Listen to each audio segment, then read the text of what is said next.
Il était une fois en Afrique, dans le royaume prospère de Kimia, où la famille royale vivait dans une richesse et un éclat immense. Leur palais, symbole de prospérité, était orné d'or, d'ivoire et de motifs tissés avec une telle finesse qu'il semblait raconter l'histoire du royaume. Au cœur de cette grandeur se trouvait le prince héritier, Kinaï. Il n'était pas seulement l'espoir du royaume, mais aussi sa fierté, célèbre bien au-delà de ses frontières pour sa beauté remarquable et sa grâce. Les femmes de tous les horizons murmuraient son nom comme un chant sacré, jalousant celle qui, un jour, gagnerait son cœur. Cependant, derrière les murs somptueux du palais royal, se cachait une inquiétude grandissante. L'avenir du royaume dépendait du choix de l'épouse du prince Kinaï, un choix qui ne lui appartenait pas entièrement. En ces temps-là, la tradition akane confiait cette tâche monumentale à la reine-mère, Kali, gardienne de la lignée royale et de la sagesse du pays. Kali comprenait le poids de sa responsabilité. Elle se rappelait souvent ce proverbe akane. Quand le tambour bat fort, il appelle à la fois les danseurs et les auditeurs. Elle redoutait qu'une épouse au mauvais caractère ne vienne ébranler les fondations mêmes du royaume. À cette époque, les mariages parmi les royaux n'étaient que rarement motivés par l'amour. Ils étaient arrangés pour des alliances, des richesses ou la paix entre clans. De nombreux rois s'étaient retrouvés piégés dans des unions sans amour, où la reine cherchait le pouvoir et les richesses plutôt que de soutenir le royaume. Les histoires de royaume akane effondrées sous l'influence de reines malhonnêtes hantaient Kali. Elle jurait que ce ne serait pas le sort de son royaume. Un soir, Kali s'assit sur son tabouret en or, entourée de son conseil des anciens. Il est dit, commença-t-elle solennellement, que le fleuve qui oublie sa source finira par s'assécher. Je ne permettrai pas à ce royaume d'oublier les vertus qui nous ont guidés. Nous devons trouver une femme de caractère, de force et de sagesse pour mon fils. Les anciens murmurèrent leur accord, et une décision audacieuse fut prise. Des annonces seraient envoyées dans tout le royaume et au-delà.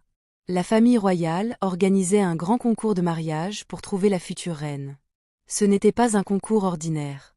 C'était une quête pour trouver une véritable épouse qui incarnerait l'humilité, la gentillesse et la sagesse nécessaires pour guider le royaume.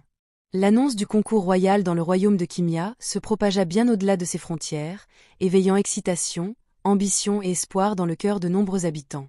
La nouvelle se propagea rapidement, non seulement à Kimia, mais aussi dans les royaumes voisins, invitant les jeunes femmes de lignée noble et royale à concourir pour le poste convoité de future reine de Kimia. Pour de nombreuses familles, ce concours n'était pas qu'une question de mariage. C'était une opportunité d'établir une alliance avec l'un des royaumes les plus riches et puissants de la région. Les pères polissaient les vertus de leurs filles, et les mères nobles formaient leurs filles à la perfection, toutes aspirant à renforcer leurs liens avec la prestigieuse famille royale de Kimia. Au milieu de toute cette grandeur et de ces intrigues, vivait Mama Ifola, une pauvre veuve d'un petit village poussiéreux, loin de la capitale. Son mari, un prince d'une autre lignée royale, était mort des années auparavant, la laissant seule avec leur unique fille, Ayana. Mais au lieu de les accueillir, la famille de son mari les avait rejetés, refusant de les reconnaître après sa mort. Abandonnée à elle-même, Mama Ifola peinait jour et nuit, survivant grâce à des travaux pénibles pour subvenir aux besoins de sa fille. Malgré leur pauvreté, Ayana devint une jeune femme radieuse dont la beauté et le caractère brillaient dans leur petit village. Un soir, alors que Mama Ifola préparait leur modeste repas, Ayana, sa fille, s'approcha avec excitation et détermination dans les yeux. « Maman » commença-t-elle, sa voix tremblant à la fois d'espoir et de peur, « je veux aller à Kimia et participer au concours royal. » Mama Ifola resta figée, la cuillère de bois suspendue au-dessus du pot. Elle se tourna vers sa fille, le visage marqué par l'incrédulité. « Ayana, que dis-tu? Sais-tu qui sera là? Les filles de rois, de reines, et des familles les plus riches. Toi, une pauvre fille sans beaux vêtements ni bijoux, quelle chance penses-tu avoir? » « Mais, maman, » répondit Ayana d'une voix désormais ferme, « Dieu ne regarde pas les richesses, seulement les cœurs. N'a-t-il pas ouvert la mer pour nos ancêtres? N'a-t-il pas tracé un chemin là où il n'y en avait pas? Je suis peut-être pauvre, mais j'ai quelque chose qu'ils ne peuvent acheter, la foi et le caractère. » Le cœur de Mama Ifola se serra. Elle admirait le courage de sa fille, mais redoutait la dureté du monde. « Mon enfant, » dit-elle doucement, « ces gens nous ont rejetés, la famille de ton père nous a abandonnés après sa mort. Qu'est-ce qui te fait penser qu'ils te verront autrement maintenant? Je ne peux pas supporter de te voir moqué et blessé. »« J'endurerai cela, » répliqua Ayana, la voix ferme. « Si j'échoue, j'échouerai en essayant, mais je ne peux pas laisser la peur m'arrêter. S'il te plaît, maman. » Après une longue nuit de réflexion, Mama Ifola céda finalement. Elle serra Ayana contre elle et dit « Si c'est ce que ton cœur désire, alors vas-y. Mais souviens-toi, le monde est plein d'épines. Ne fais confiance à personne, choisis tes mots avec soin, sois respectueuse, et que ton obéissance soit ton bouclier. Quoi qu'il arrive, comporte-toi avec dignité, car un cœur humble est le plus grand trésor d'un royaume. » Le jour du concours, Ayana se tenait parmi la foule de femmes richement parées. Les filles de roi portaient des soies qui scintillaient comme le clair de lune, ornées de perles et de bijoux en or qui brillaient sous le soleil. En contraste frappant, le pagne simple d'Ayana était délavé, ses sandales usées par des années d'utilisation. Alors qu'elle approchait de la cour du palais, des murmures la suivaient comme des ombres. « Qui est-elle ? Est-elle venue servir de l'eau pour nous ?» lança une fille avec mépris. « Elle doit avoir confondu ce lieu avec un marché. » Une autre rit, couvrant sa bouche de sa main ornée de bijoux. Les rires résonnaient, mais Ayana avançait, la tête haute. Les paroles de sa mère résonnaient dans ses oreilles. La dignité ne réside pas dans ce que tu portes, mais dans la façon dont tu te tiens. Elle refusa de laisser leurs paroles atteindre son cœur.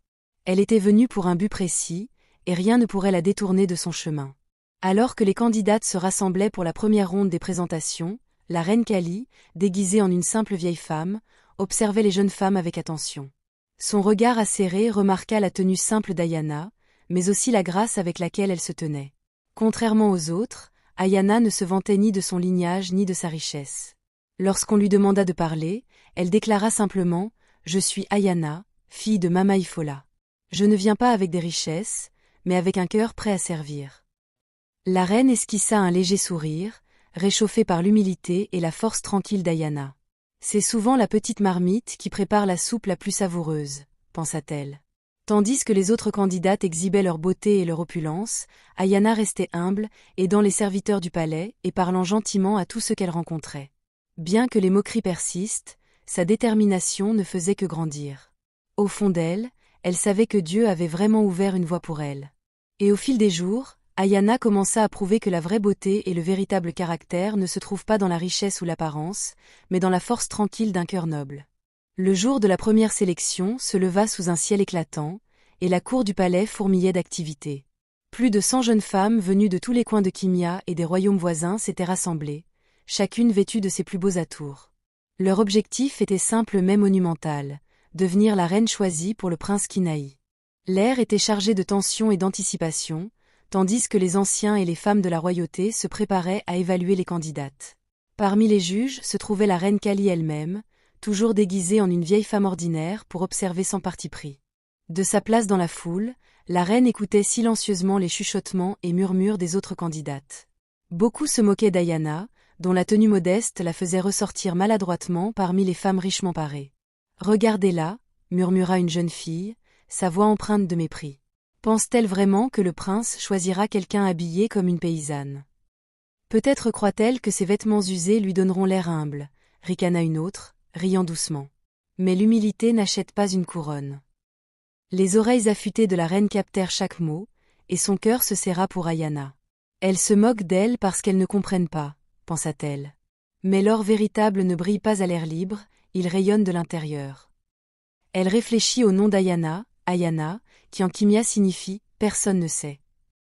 Cela semblait prophétique. Personne ne savait ce qui allait arriver, et personne ne connaissait la force ou le caractère caché en cette jeune femme calme et discrète. Discrètement, Kali fit un geste secret à l'un des anciens, s'assurant qu'Ayana figurerait parmi les 10 sélectionnés. Elle avait vu suffisamment dans l'attitude d'Ayana pour croire qu'il y avait bien plus en elle qu'il n'y paraissait. L'arbre méprisé porte souvent les fruits les plus doux, pensa-t-elle en donnant son ordre silencieux. Alors que le soleil commençait à se coucher, les anciens demandèrent le silence. Un par un, ils annoncèrent les noms des 10 jeunes femmes sélectionnées pour avancer à l'étape suivante. Chaque nom fut accueilli par des acclamations ou des murmures déçus. Lorsque le nom d'Ayana fut prononcé, la cour tomba dans un silence stupéfait avant d'exploser en murmures. « Elle ? Comment a-t-elle été choisie ?» chuchota quelqu'un à haute voix. « Elle a dû ensorceler les anciens », ajouta un autre, incrédule. Ayana, insensible au murmure, avança gracieusement et rejoignit les 9 autres candidates. Elle se rappela des paroles de sa mère, « La dignité ne réside pas dans ce qu'on dit de toi, mais dans la façon dont tu réponds. » Elle garda la tête haute, sa foi inébranlable. Les 10 candidates furent escortées jusqu'au palais royal, où elles furent présentées devant les anciens, hommes et femmes. Le prince était absent, mais son absence ne faisait qu'accentuer la gravité du moment. Les anciens, vêtus de leurs habits royaux en cante, étaient assis en demi-cercle, leurs visages graves. L'une des doyennes se leva pour s'adresser au groupe. « Vous avez été choisis, non pas pour votre beauté ou votre richesse, mais parce que les dieux voient quelque chose de spécial en chacune de vous. Cependant, ceci n'est que le début. Parmi vous 10, une seule épousera le prince et deviendra la future reine de Kimia. » L'air devint lourd tandis que les femmes échangeaient des regards nerveux. La doyenne continua. « Pendant les 6 prochains mois, vous serez logés dans un endroit spécial dans l'enceinte du palais. Cet endroit a été conçu pour tester votre caractère, votre sagesse et votre capacité à servir en tant que reine. » Un autre ancien ajouta, « Ce n'est pas un concours de richesse ou de charme. Une reine doit être patiente, gentille et sage. Elle doit placer le royaume au-dessus d'elle-même. Souvenez-vous, quand le tambour bat, ce n'est pas pour lui-même qu'il chante, mais pour les danseurs. Vos actions dans les mois à venir révéleront si vous êtes digne de la couronne. » Les candidates furent ensuite conduites à leur nouveau quartier, un complexe isolé au sein des terrains du palais, agrémenté de jardins, de cours et de chambres modestes. Bien que l'endroit fût serein, la tension entre les 10 femmes était palpable. Certaines, encore amères de la sélection d'Ayana, lui firent comprendre leur mépris par des remarques acerbes. « Tu devrais profiter de ça tant que ça dure, » dit l'une d'elles à Ayana en s'installant dans leur chambre. « Cela ne prendra pas longtemps avant qu'il voie qui tu es vraiment. » Ayana sourit poliment, mais ne répondit rien. Elle se rappela du conseil de sa mère, « Ne laisse pas ta langue trahir ton cœur. » Elle se concentra sur la route à venir, déterminée à prouver qu'elle était bien plus que ses origines modestes. La magnifique résidence royale où logeaient les 10 candidates était un lieu à la fois splendide et rempli d'une discrète vigilance. Conçue pour refléter la grandeur du royaume de Kimia, elle était décorée de meubles finement sculptés, de rideaux en cantes colorées et entourée de jardins luxuriants. Mais au-delà de sa beauté, cette demeure était une scène soigneusement construite pour un test caché. Chaque recoin, chaque serviteur, et même l'atmosphère semblait porter le poids silencieux de l'observation. 4 domestiques étaient affectés au service des candidates, veillant à leur confort tout au long de leur séjour de 6 mois. Parmi ces servantes se trouvait en réalité la reine Kali elle-même, déguisée en humble domestique. Vêtue d'habits simples et dissimulant son identité, elle se déplaçait silencieusement parmi les candidates, observant leurs moindres gestes et écoutant leurs discussions. Le véritable concours venait de commencer, bien que la plupart des candidates en soient inconscientes. Dès le début, il était évident qu'Ayana était une étrangère dans le groupe. Beaucoup de candidates, surtout celles issues de familles aisées, l'évitaient à cause de son apparence modeste. Certaines la ridiculisaient ouvertement, tandis que d'autres faisaient comme si elle n'existait pas. Pourtant, Ayana ne se laissait pas troubler, se comportant avec une dignité discrète et restant fidèle à ses valeurs. Un jour, alors que les candidates s'habituaient à la vie dans la maison, une femme particulièrement orgueilleuse nommée Dia interpella brusquement l'une des servantes, qui était en réalité la reine Kali. « Toi là-bas !» cria Dia, pointant du doigt la reine déguisée. « Apporte-moi de l'eau, tout de suite. » Le ton de sa voix était dur, et la pièce devint silencieuse un instant. La reine déguisée baissa humblement la tête et répondit. « Oui, madame, avant de partir chercher de l'eau. » Dia, cependant, n'était pas satisfaite. Elle murmura à voix haute. « Ces servantes sont silentes. Pas étonnant qu'elles servent au lieu d'être servies. » Kali ne dit rien, mais sentit son cœur se serrer. Quand un imbécile parle, ses paroles révèlent son cœur, pensa-t-elle, notant l'arrogance de Dia. Il était clair qu'elle attachait plus d'importance aux apparences qu'au caractère. Peu après, une autre candidate nommée Waba fit preuve du même comportement. Après avoir terminé son repas, elle applaudit bruyamment, appelant une autre servante. « Et toi là-bas » lança-t-elle. « Viens débarrasser ces bols. Fais vite, je n'ai pas toute la journée. » La servante hésita un instant, surprise par la dureté dans la voix de Waba, avant de se précipiter pour obéir. « Dépêche-toi, traînarde, » ajouta Waba en agitant la main avec dédain. Kali, observant depuis un coin, secoua la tête intérieurement.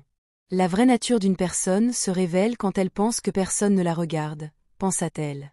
Elle savait que ces femmes jouaient la comédie devant les anciens, croyant que leur comportement dans la maison ne serait pas jugé. Comme elles avaient tort. Les matins dans la maison étaient souvent remplis de commérages parmi les candidates, qui se rassemblaient en petits groupes pour s'insulter et répandre des rumeurs les unes sur les autres. Ayana, elle, restait dans sa chambre, utilisant ce temps pour prier, réfléchir ou aider les servantes avec de petites tâches. Son absence des commérages la rendait encore plus marginale. « Pour qui se prend-elle » murmura une candidate à voix haute. « Elle est trop bien pour se joindre à nous, ou elle a peur qu'on parle d'elle. Elle essaie de jouer les saintes », se moqua une autre, mais les anciens verront clair dans son visage ordinaire et ses vêtements usés. Ayana entendit ces paroles, mais choisit de les ignorer. Les conseils de sa mère résonnaient dans son cœur. « Ne laisse pas ta langue trahir ton cœur. » Elle se concentra sur son voyage, sachant que ses actions, et non ses mots, parleraient pour elle. La reine Kali observait tout. Elle voyait comment Dia et Waba traitaient les serviteurs comme s'ils étaient inférieurs. Elle remarquait comment les autres candidates gaspillaient leur journée à bavarder et à se livrer à de petites rivalités. Et elle regardait Ayana, qui restait calme, gentille et respectueuse, malgré le traitement froid qu'elle recevait de ses pairs. Un soir, tard dans la nuit, la reine Kali méditait sur tout ce qu'elle avait observé. Une reine ne se définit pas par sa couronne, mais par son cœur, pensa-t-elle, alors que les autres exhibaient leur beauté et leur statut. L'humilité silencieuse d'Ayana brillait comme un joyau caché. Le concours venait à peine de commencer, mais la reine voyait déjà les fissures dans les façades de certaines candidates. Les mois à venir les testeraient davantage, et elle était certaine que la vérité sur leur caractère finirait par émerger. Pour l'instant, elle restait une observatrice silencieuse, attendant le moment où leurs actions détermineraient leur destin. Un après-midi chaud, alors que le soleil baignait la maison royale d'une lumière dorée, Dia, l'une des candidates les plus arrogantes, se prélassait dans la cour. Elle appela paresseusement une servante. « Apporte-moi de l'eau, et vite, j'ai soif. » La vieille servante s'inclina respectueusement et se précipita pour aller chercher de l'eau. Quelques instants plus tard, en revenant avec un verre d'eau, ses mains tremblantes glissèrent et renversèrent le contenu sur la robe coûteuse de Dia. La cour devint silencieuse, à l'exception du bruit du verre se brisant sur le sol en pierre. Dia se leva furieuse, le visage rouge de colère. « Espèce d'imbécile maladroite !» cria-t-elle. Sans hésitation, elle gifla violemment la servante et la poussa au sol. « Comment oses-tu abîmer ma robe? Tu sais au moins qui je suis? Tu n'es rien d'autre qu'une pauvre servante, sans valeur. » La servante, effondrée au sol, les larmes coulant sur son visage, ne disait rien. Son silence semblait alimenter davantage la rage de Dia, qui continua à l'injurier. Soudain, une voix perça le tumulte. « Ça suffit. » C'était Ayana, les yeux flamboyants de colère, qui s'avança. Dia se tourna vers elle, son visage se tordant d'incrédulité. « Qu'est-ce que tu viens de dire? » « J'ai dit, ça suffit, » répéta Ayana fermement. « Elle est humaine, tout comme toi. Tu n'as aucun droit de la traiter ainsi. Son erreur était involontaire, et ta réaction est cruelle. Tu penses qu'être issue d'une famille royale te donne le pouvoir d'abuser des autres? » Les lèvres de Dia se plissèrent en un rictus. « Et toi, qui crois-tu être, petite pauvresse? Tu penses pouvoir me faire la morale? Tu n'es même pas digne d'être dans cette maison. »« Cela n'a rien à voir avec mes origines, » rétorqua Ayana. « Il s'agit de décence et de respect. Celui qui grimpe à un arbre aujourd'hui pourrait avoir besoin d'aide pour en redescendre demain. Ces serviteurs nous servent par devoir, et non parce qu'ils nous sont inférieurs. » L'argument devint plus intense alors que Dia, refusant de céder, pointa un doigt menaçant vers Ayana. « Tu oses t'opposer à moi? Fais attention, Ayana. Nous verrons bien qui restera le plus longtemps dans cette maison. » Malgré les menaces de Dia, Ayana s'agenouilla et aida la servante à se relever. « Viens, » dit-elle doucement. « Tu ne mérites pas ce traitement. » Elle conduisit la femme tremblante jusqu'à sa chambre, lui offrant des paroles réconfortantes en chemin. Une fois dans la chambre, Ayana dit doucement. « Je suis désolée pour ce qui s'est passé. Au nom de Dia, je m'excuse. Tu mérites d'être traitée avec respect, et j'espère que tu pourras lui pardonner. » La servante âgée essuya ses larmes et regarda Ayana avec gratitude. « Merci, madame.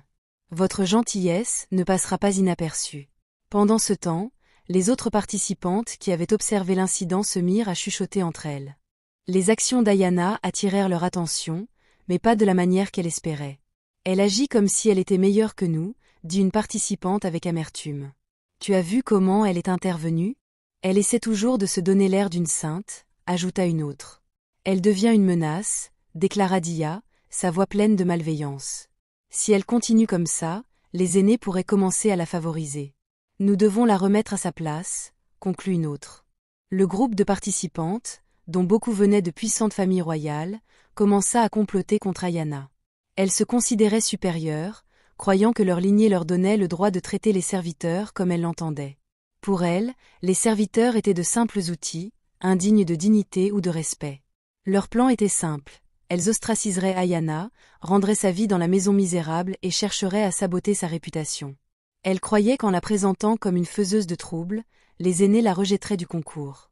La reine Kali, toujours déguisée en servante, avait observé tout cela en silence. Elle avait vu la cruauté de Dia, entendu les complots chuchotés, et était témoin du courage d'Ayana. Son cœur se gonfla de fierté pour Ayana, mais se serra aussi d'inquiétude pour ce qui allait suivre. La rivière ne se précipite pas vers la mer. Elle coule lentement, pensa-t-elle. La force d'Ayana sera mise à l'épreuve, mais Dieu surveille. Tandis que les manigances des participantes se déroulaient, la reine décida de garder un œil plus attentif. Elle savait que les épreuves à venir révéleraient non seulement le véritable caractère de ces femmes, mais aussi le genre de reine dont Kimia avait besoin. Pour l'instant, elle garda le silence, laissant le drame se jouer tout en soutenant silencieusement la seule participante à avoir montré le cœur d'un véritable leader. L'atmosphère dans la maison royale changea de manière inattendue. Après des semaines d'hostilité ouverte et d'arrogance, plusieurs participantes se transformèrent soudainement en anges de bonté du jour au lendemain. Celles qui avaient autrefois donné des ordres aux servantes leur parlaient désormais d'une voix douce, offrant des sourires et de l'aide. Elles les couchaient sous des petits cadeaux, perles, tissus fins, et même des restes de leur repas. « Tiens, dit Dia un jour, tendant un bracelet en or à une des servantes. Tu as tellement travaillé dur. Je voulais simplement te montrer ma reconnaissance. » La servante, surprise par ce geste, balbutia ses remerciements, mais échangea un regard perplexe avec une autre servante.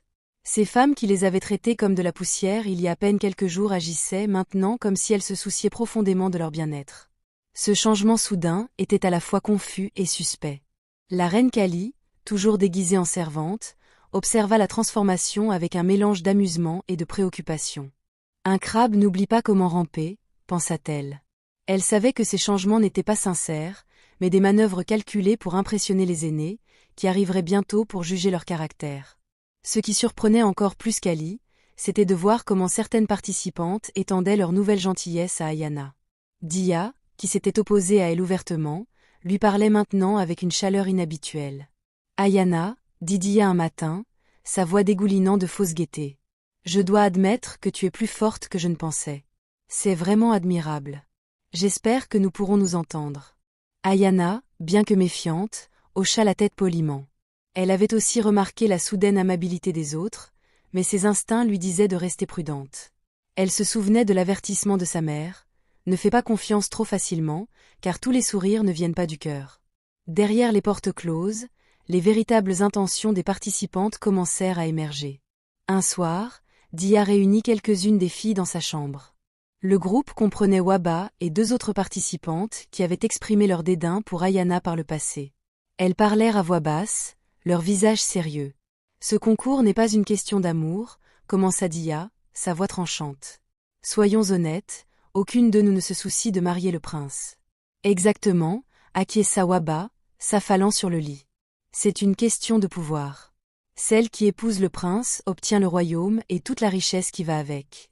Le prince n'est qu'un bonus. » Une autre participante intervint. « Tu sais combien de royaumes se prosterneraient devant moi si je devenais reine de Kimia ?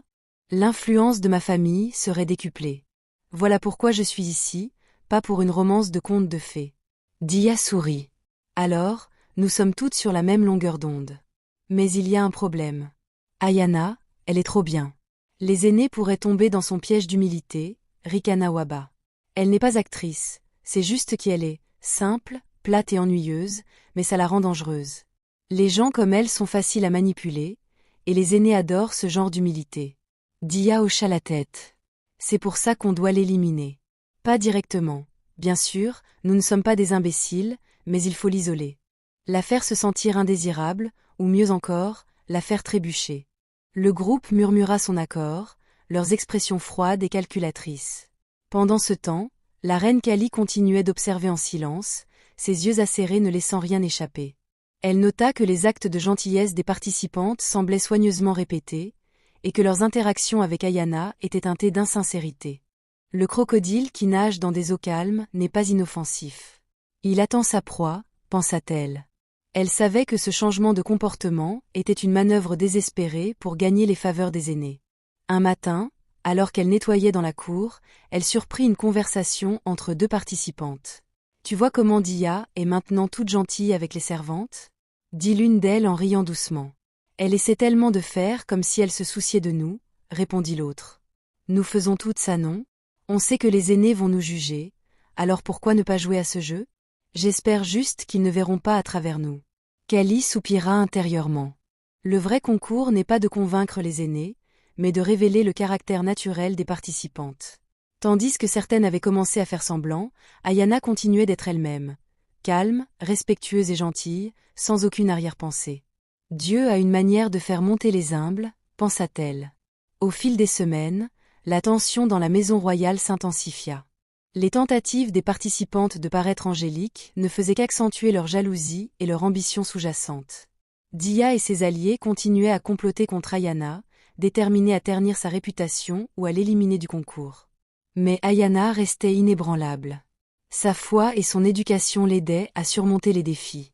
La tension dans la maison royale devint insupportable au fil des jours. Les sourires faux et les gentillesses forcées des participantes commencèrent à tromper certains des serviteurs, notamment une jeune servante nommée Mara. Elle était submergée par la générosité soudaine de Dia et des autres, les cadeaux, les mots gentils et les promesses d'un avenir meilleur. Alors que certains des serviteurs plus âgés restaient sceptiques, Mara commença à croire que peut-être ses participantes s'étaient réellement amendées. Un après-midi, Dia appela Mara dans sa chambre. Elle ferma la porte derrière elle, son visage affichant un masque de sérieux, mais sa voix était douce et accueillante. « Mara » commença-t-elle en tendant à la servante un morceau de tissu fin, « tu as si bien servi. Je vois ton travail acharné et ta loyauté, et je l'admire. » Mara, surprise par les éloges inattendus, murmura ses remerciements. Dia se pencha plus près d'elle, sa voix devenant un murmure conspirateur. « Je vois un grand potentiel en toi. Lorsque je gagnerai ce concours et deviendrai reine, je ferai de toi ma conseillère personnelle. Tu vivras au palais, porteras de beaux vêtements, et ne servira plus jamais personne. Que dirais-tu de cela ?» Les yeux de Mara s'écarquillèrent, à la fois émerveillés et excités. « Madame, je ne sais pas quoi dire. Merci. » Mais Dia ne s'arrêta pas là, son ton devenant plus aiguisé et calculateur. « Il y a une chose que je dois te demander avant tout. C'est une petite tâche, mais cruciale. » Mara hésita. Quel genre de tâche ? Dia atteignit sa poitrine, en sortit un bijou précieux dont l'éclat captait la lumière de l'après-midi, et le posa dans les mains tremblantes de Mara. « C'est à toi si tu acceptes. Tout ce que je te demande, c'est de m'aider à éliminer une petite menace. Une vipère qui se fait passer pour une innocente. Elle s'appelle Ayana. » Le visage de Mara pâlit. « Madame Dia, que me demandez-vous de faire ?» Les yeux de Dia se firent froids, son sourire disparut. « Empoisonne sa nourriture. C'est tout. Un peu de poudre, et elle disparaîtra. Personne ne te suspectera, et tu gagneras ma gratitude éternelle, ainsi que toute la richesse qui l'accompagne. » Mara se figea, le bijou lourd dans ses mains. Elle avait apprécié la récente gentillesse de Dia, mais cette demande la pétrifia. En pensant à Ayana, si calme, humble et respectueuse, un profond sentiment de culpabilité l'envahit. « Tu n'es pas obligé de répondre maintenant, » dit Dia en lissant les plis de sa robe. « Mais souviens-toi, c'est ta chance de sortir de cette vie de servitude. Réfléchis bien. » Les enjeux étaient clairs. L'humanité d'Ayana serait-elle préservée, ou succomberait-elle au piège tendu par Dia ? Le destin de Mara et de la maison royale était sur le point de basculer. Au fur et à mesure que l'histoire se déroule, la vie d'Ayana oscille au bord d'un précipice dangereux. Le prochain épisode révélera si Mara succombera aux sombres tentations de la cupidité et des fausses promesses, ou si elle trouvera le courage de rejeter le plan maléfique que Dia a soigneusement élaboré. La bonté et l'humilité inébranlables d'Ayana prouveront-elles être un bouclier suffisamment fort pour la protéger du complot mortel ? Ou les forces des ténèbres réussiront-elles dans leur manigance ? Ce chapitre sert de leçon de prudence pour tous. Dans un monde où les véritables intentions des gens sont souvent dissimulées derrière des mots gentils et de faux sourires, nous devons rester vigilants. Certains chercheront à nous nuire même lorsque nous ne leur voulons aucun mal, et d'autres comploteront notre chute alors que nous leur souhaitons du succès. La vie est peuplée de personnes, vampires, lions, démons, déguisés en amis, alliés ou bienfaiteurs, chacun prêt à exploiter notre confiance. Soyez prudents avec ceux qui offrent des cadeaux ou des promesses qui semblent trop belles pour être vraies. Choisissez vos mots avec soin et gardez les yeux ouverts, car la confiance doit être méritée, elle ne doit pas être donnée à la légère. Par-dessus tout, priez pour être protégé de ceux qui cherchent à vous nuire dans l'ombre, et restez proche de la sagesse et de la vérité. Ayana survivra-t-elle à cette épreuve mortelle? La vérité émergera-t-elle, ou le mal triomphera-t-il?